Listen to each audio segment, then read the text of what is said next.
আসসালামু আলাইকুম। দেখতে দেখতে চোখের পলকে চলে যাচ্ছে রোজার দিনগুলো, আর দিন ঘনিয়ে আসছে ঈদের জন্য।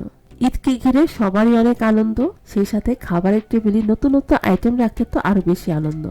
আজকে আমি সম্পূর্ণ 4টি নতুন ডেজার্টের রেসিপি শেয়ার করব, যেটা কিনা ঈদকে কেন্দ্র করে। আশা করছি এই রেসিপিগুলো আপনাদের কাছে সহজ মনে হবে এবং আপনারা এগুলো ঈদের টেবিলে তৈরি করে টেবিলকে আরো নতুন এবং আকর্ষণীয় করতে পারবেন।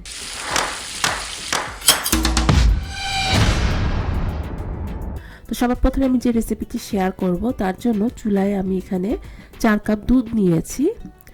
তো দুধটার মধ্যে বলক চলে আসার জন্য ওয়েট করছি, আর এর মধ্যে আমি এখানে 2 টেবিল চামচ পানির সাথে 2 টেবিল চামচ ভিনেগার মিশিয়ে এটাকে রেডি করে নিলাম। তো দুধের মধ্যে যখন এই যে বলক আসা শুরু করবে, এই ভিনেগার মিশ্রণ পানিটা আমি এর মধ্যে দিয়ে দিচ্ছি। চারপাশে একটু ছড়িয়ে দিয়েছি যাতে করে এটা খুব সুন্দরভাবে ছানাটা কেটে যায়। তো যখন এই যে এই ছানাটা কাটা শুরু হবে, মানে এখনো কিন্তু গ্রিন কালারের স্বচ্ছ পানিটা বের হয়নি, তো সেই পর্যায়ে আমি এর মধ্যে 3 টেবিল চামচ চিনি দিয়ে দিচ্ছি এবং ওয়েট করছি এই পানিটা একটু গ্রিন কালার টাইপের হয়ে আসা পর্যন্ত। এই গ্রিন কালারের মানে হচ্ছে দুধ থেকে ছানাটা পুরোপুরি আলাদা হয়ে গিয়েছে এবং পানিটা আলাদা হয়ে গিয়েছে। তো সেই পর্যায়ে আর চুলার মধ্যে এটাকে আর একদমই রাখবো না, আমি এটাকে সরাসরি একটি চালনির মধ্যে একটি পাতলা কাপড় রেখে আমি এটাকে ছেঁকে নিচ্ছি। আর ছানাটা যেন আরো বেশি কুক না হয়, এই কারণে এর মধ্যে ঠান্ডা পানি দিয়ে এই ছানাটাকে একটু ধুয়ে নিচ্ছি, কেননা ছানা যত বেশি রান্না হবে ছানা আস্তে আস্তে শক্ত হয়ে যেতে থাকে। তো আমরা ছানাটাকে শক্ত করব না, এটা নরম যেন হয়। তো এ পর্যায়ে আমি পানি দিয়ে ধুয়ে নেওয়ার পর আমি এর থেকে পানিটাকে একটু ভালোভাবে মানে চিপে নিয়েছি। একদম অনেক বেশি জোরে চেপে এটাকে পানি বের করতে হবে না, মোটামুটি একটু পানি বের হয়ে আসলে আমি এই চালনিটার মধ্যেই এই ছানাটাকে একটু ফ্ল্যাট করে দিচ্ছি। মানে নর্মালি তো ছানা আমরা জাস্ট পুটলি করে রাখি, তো এরকম বল শেপে হয়, তো সেটা বল শেপ হবে না, এটা একটু চ্যাপ্টা টাইপের হবে। তো এইভাবে করে আমি এটার মধ্যে প্রায় 15 মিনিটের মতো রেখেছি। খুব বেশি সময় লাগে না, 15 মিনিট পর আমি যে এটাকে নামিয়ে নিলাম। এখন এই ছানাটাকে আমি লম্বা লম্বা শেপে কেটে নিচ্ছি। প্রথম দিকে যেরকম থাকলো, পরবর্তীতে আমি এটার মাঝখানে আরও একটা কাটা দিয়েছি, মানে এগুলো আর একটু চিকুন করে আর কি কেটে নিয়েছি। এই ছানাটা কিন্তু এভাবে করেও খেতেও খুব মজার। যারা একটু অল্প মিষ্টি ছানা পছন্দ করেন বা যাদের ডায়াবেটিক্স, তারা কিন্তু চাইলে এভাবে করে অল্প চিনি দিয়ে এই ছানাটা তৈরি করে খেতে পারেন। তো যাই হোক, এখন অন্যদিকে আমি একটি পাত্রের মধ্যে 120 গ্রাম পরিমাণ বাটার নিয়েছি। এই বাটারটাকে আমি এখন চুলায় এটাকে গলিয়ে নিয়েছি, যে দেখতে এরকম হয়েছে। আর অন্যদিকে আমি যে পাত্রের মধ্যে এটা রেডি করব, সেই পাত্রের মধ্যে আমি একটু ঘি ব্রাশ করে দিচ্ছি। এই রেসিপিটি তৈরি করার ক্ষেত্রে আমি এখানে নর্মাল যে আমাদের দেশি ভাজা সেমাই পাওয়া যায়, তো আমি সেই সেমাইটা ইউজ করছি। তবে আপনারা চাইলে লাচ্ছা সেমাই অথবা কাতাইফ আরাবিয়ান যে সেমাইটা পাওয়া যায় সেটা দিয়েও কিন্তু এটা তৈরি করে নিতে পারবেন। তো সেমাইটাকে আমি বের করে এটাকে একটু গুঁড়ো করে নিয়েছি, মানে ভেঙে নিয়েছি। এখন এর মধ্যে আমি অল্প কিছুটা একটু বাটার দিয়ে তারপর এটাকে আবারও ভালোভাবে মেখে নিচ্ছি এবং একটু গুঁড়ো করে নিচ্ছি। এখন এর মধ্যে আমি 4 টেবিল চামচ কনডেন্স মিল্ক দিয়ে দিচ্ছি। কনডেন্স মিল্ক দিয়ে এখন সেমাইয়ের সাথে ভালো করে এটাকে মাখিয়ে নিলাম।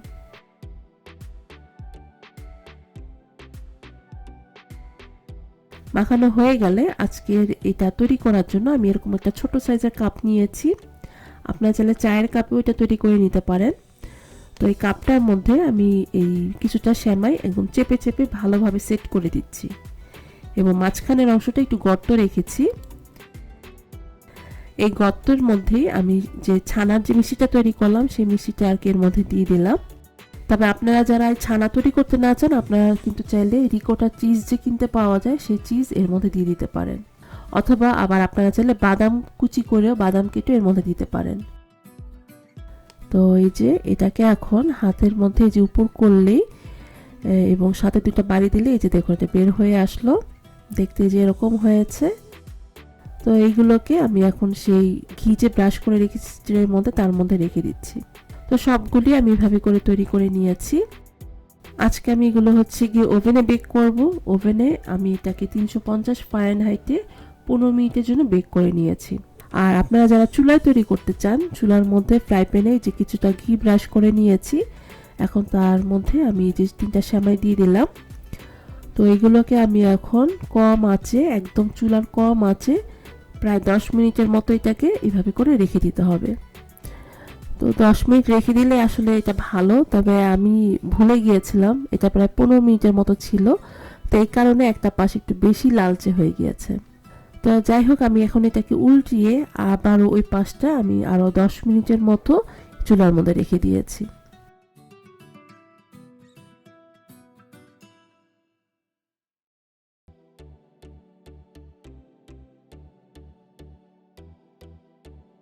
আর এই যে এটা হচ্ছে গিয়ে ওভেনে বেক করেছি।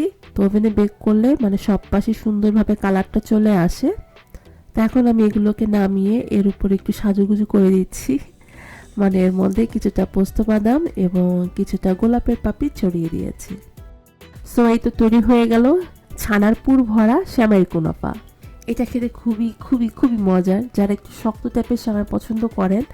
আর এটা কিন্তু আপনারা বানিয়ে নর্মাল ফ্রিজে প্রায় 1 সপ্তাহেরও বেশি সময় রেখে খেতে পারবেন। তবে এটা প্রথম দিন বানানোর পর যেরকম ক্রিস্পি টাইপের থাকে, ফ্রিজে রাখার পর এটা একটু মানে নরম হয়ে যায়।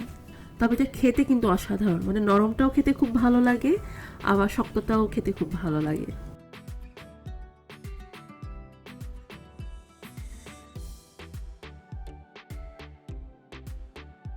তো এরপরে চলে যাচ্ছি আমার সেকেন্ড রেসিপিতে। সেখানে আমি এখন এই আরাবিয়ান যে কাতাইফ পাওয়া যায়, মানে এটা রাইস সেমাই বলে এটাকে, তো সেই সেমাইটা আমি এখানে ইউজ করব।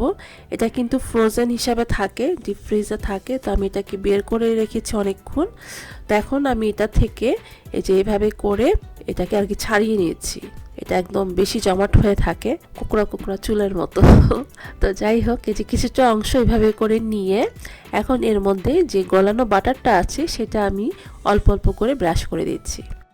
সব পাশে যেন ওই বাটারটা ভালোভাবে যায় সেদিকে লক্ষ্য রাখতে হবে।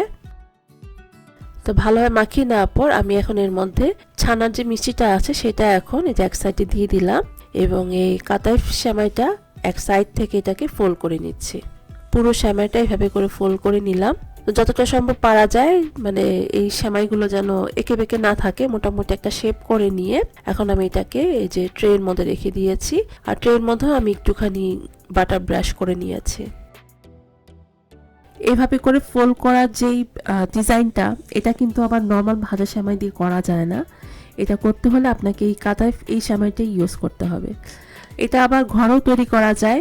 এটা রেসিপি আমি অবশ্য দিইনি এখনও। এটা আপনারা ইউটিউবে সার্চ দিলে আপনারা এটা কীভাবে বানায় সেটাও দেখতে পাবেন। তো আমি নর্মাল শর্টকাট এইভাবে বানাচ্ছি। তো এইভাবে করেই আমি হচ্ছে কি বেশ কয়েকটা বানিয়ে নিয়েছি। তো এখন এটাকে আমি 350 ফারেনহাইটে 15 মিনিটের জন্য এটাকে বেক করে নিব। তো এটা বেক হতে থাকুক, অন্যদিকে আমি এর জন্য চিনি শিরাটা আছে সেটা রেডি করে নিচ্ছি। এর জন্য আমি এখানে হাফ কাপ চিনির মধ্যে 1/3 কাপ পানি নিয়েছি। আর এটা যেন ক্রিস্টালাইজ হয়ে না যায় এই কারণে আমি এর মধ্যে সামান্য একটু লেবুর রস দিয়ে দিলাম। আর সে সাথে ফ্লেভারের জন্য আমি এখানে হাফ চা চামচ গোলাপ জল দিয়ে দিচ্ছি। আপনি চাইলে ভ্যানিলা এসেন্স অথবা এলাচের পাউডারও দিতে পারেন। তো এই শিরাটাকে একদম জাল করে শুকিয়ে নেওয়ার কোনো প্রয়োজন নেই। এটার মধ্যে যখনই এই যে চিনিটা গলে গিয়ে বলক চলে আসবে, তারপর আমি শিরাটাকে নামিয়ে নিয়েছি এবং এটা ঠান্ডা করে আমি একটা পাত্রের মধ্যে ঢেলে নিয়েছি, যাতে করে আমার শিরাটা ঢালতে আর কি সুবিধা হয়। তো ইতিমধ্যে এই কাতাইফের রোলগুলো তৈরি হয়ে গিয়েছে। তো এই যে দেখুন খুব সুন্দর একটা ব্রাউন কালার এসেছে। আর যেহেতু এই সেমাইয়ের উপরে কোনো রকম মিষ্টি দেওয়া হয় নাই এবং এই সেমাইটাও একটু ক্রিস্পি টাইপের, তো যার কারণে এর উপরে হচ্ছে কি চিনির শিরা দিয়ে দিতে হয়। তো এই শিরাটা কিন্তু এখন পুরোপুরি ঠান্ডা না, একটু হালকা গরম আছে। হালকা গরম থাকা অবস্থাতেই পুরো এই সেমাই রোলের মধ্যে আর কি দিয়ে দিচ্ছি। তো যাই হোক, আমি এগুলোতে ডেকোরেশন করে নিচ্ছি। আমি এর মধ্যে কিছুটা বাদাম কুচি এবং কিছুটা ফ্লাওয়ার একটু দিয়ে ডেকোরেশন করে নিয়েছি।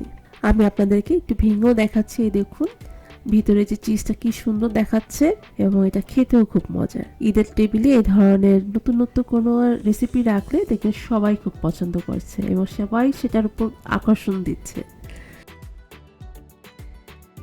এরপরে যে রেসিপিটি শেয়ার করব সেটা হচ্ছে তার্কিশের বাকলাভা রেসিপি, যেটা কিনা আমি একটু ভিন্নভাবে তৈরি করে দেখাবো।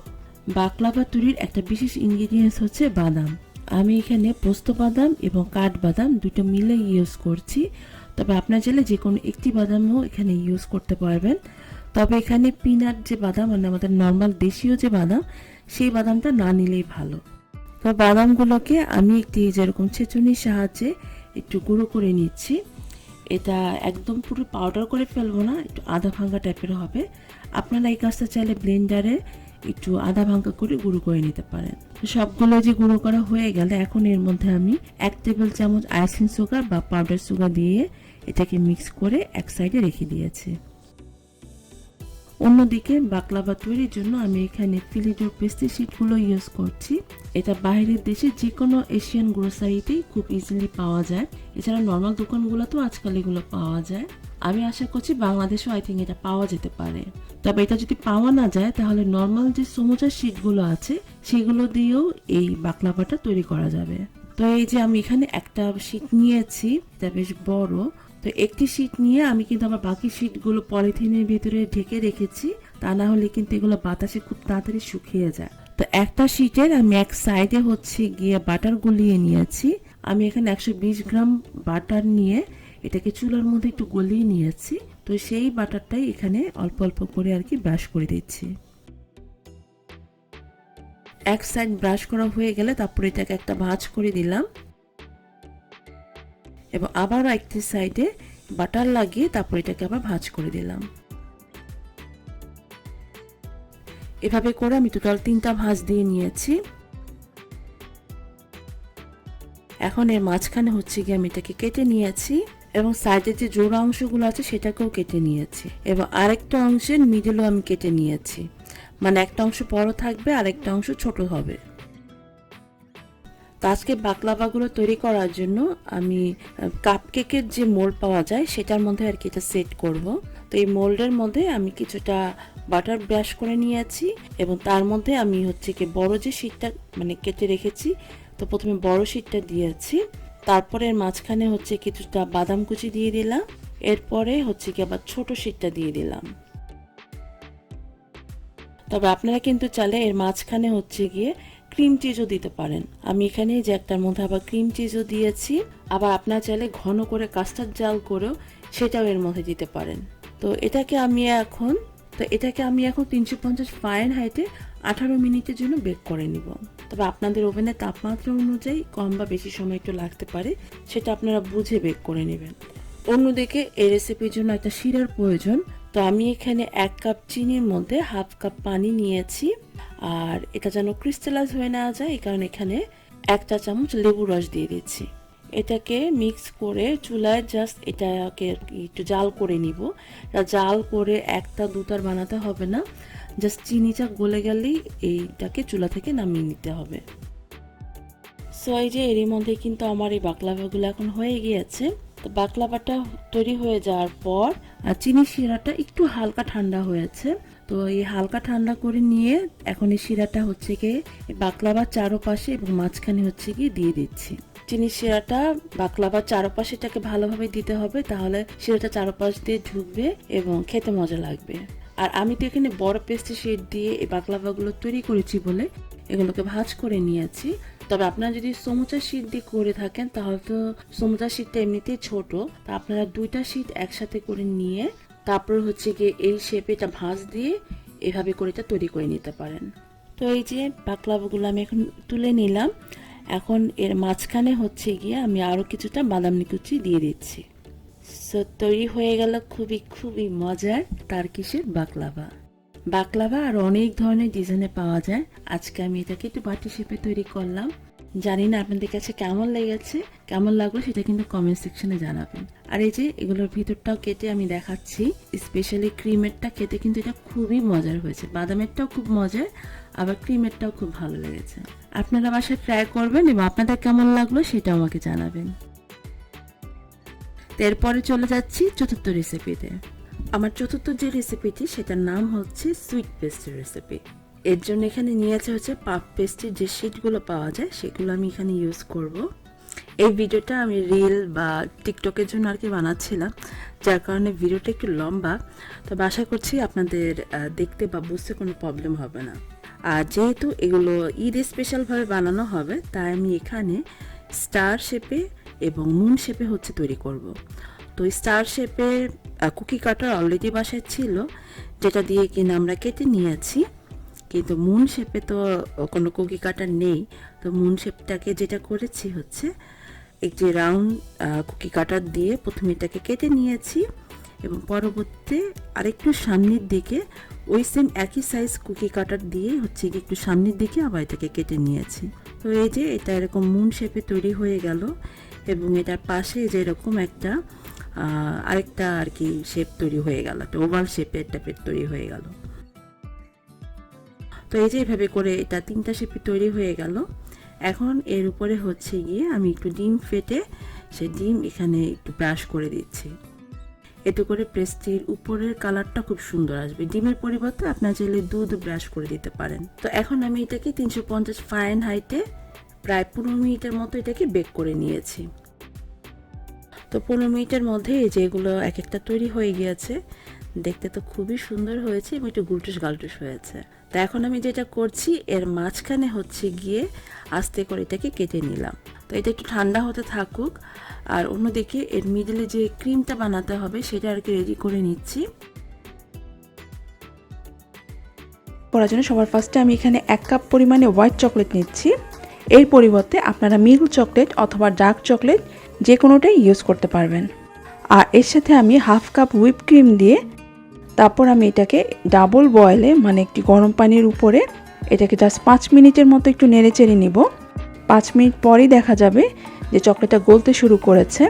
তো যখনই চকলেটটা ভালোভাবে গলে যাবে তারপর আমি এটাকে নামিয়ে নিয়েছি এবং এরপরে এটাকে রুম টেম্পারেচারে পুরোপুরি ঠান্ডা করে নিতে হবে। এখন অন্য একটি বোলের মধ্যে আমি এখানে 1.5 কাপ পরিমাণে লিকুইড হুইপ ক্রিম নিয়ে নিয়েছি। এখন একটি ইলেকট্রিক বিটারের সাহায্যে আমি এটাকে কিছুক্ষণ একটু বিট করে নিব। বিট করতে করতে যখন এটা কিছুটা একটু ক্রিম টাইপের হয়ে আসবে, বাট এটা কিন্তু এখনও অনেক লিকুইড আছে, তো সেই পর্যায়ে আমি এর মধ্যে সেই চকলেট এবং হুইপ ক্রিম যে গলিয়ে রেখেছিলাম তো সেটা এখন এর মধ্যে দিয়ে দিচ্ছি। আর অবশ্যই এটা খেয়াল রাখবেন এই চকলেটের মিশ্রণটা যেন ঠান্ডা থাকে। এরপরে উইক্স দিয়ে এটাকে জাস্ট আর 1 থেকে 2 মিনিটের জন্য একটু বিট করে নেব। এর বেশি এটাকে বিট করা যাবে না, বেশি বিট করলে কিন্তু হুইপ ক্রিমটা মানে পানি ছেড়ে দিবে, বাটার টাইপের হয়ে গিয়ে পানি ছেড়ে দিবে। তো এরকম একটু ঘন প্যাক টাইপের হয়ে আসলে তারপর বিটার মেশিনটা অফ করে দিয়েছি।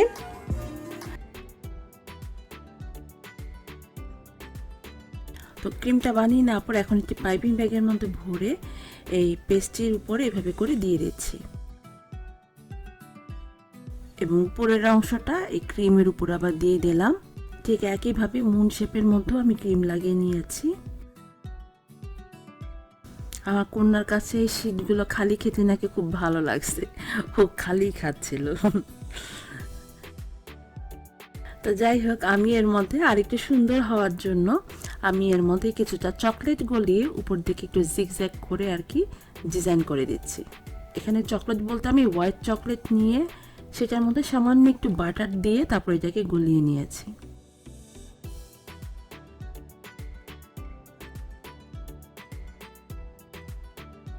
আর সব শেষে এর উপরে এখন কিছুটা বাদাম কুচি এবং কিছুটা ফ্লাওয়ার দিয়ে আমি এটাকে ডেকোরেশন করে নিয়েছি।